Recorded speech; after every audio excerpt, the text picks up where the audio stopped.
Hello मित्रांनो, कशा आहात? स्वस्त असणार, मस्तच असणार. बघा इकडे राजस्थानमध्ये तर खूप पाऊस चालू आहे. पाऊस चालू झाल्यावर हे राजस्थानी लोक काय बनवून खातात ह्या पिठाचं बघा. आता तुम्ही पुढे पुढे बघा, व्हिडिओ पूर्ण वॉच करून बघा.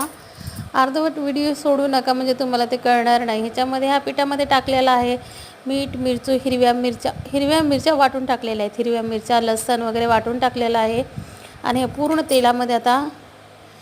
तेलामध्ये घेऊन त्याला मस्तपैकी नरम नरम मळून घेतलेला ना, असे बारीक बारीक ढोकळे बनवलेले आहे. त्याला असं तेल वगैरे लावून घ्यायचं आणि याला कुकरमध्ये ठेवायचं. आता हे कुकरचं वगैरे मला काय दाखवता येणार नाही आहे, पण तुम्ही बघा नक्की. हे कुकरमध्ये ठेवायचं आणि त्याला एक सिटी येऊ द्यायची फक्त.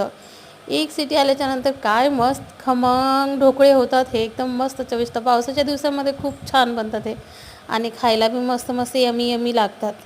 या मग ढोकळे खायला. मस्त चॅनलला सबस्क्राईब करा, शेअर करा, लाईक करा आणि मस्त कमेंट करून सांगा.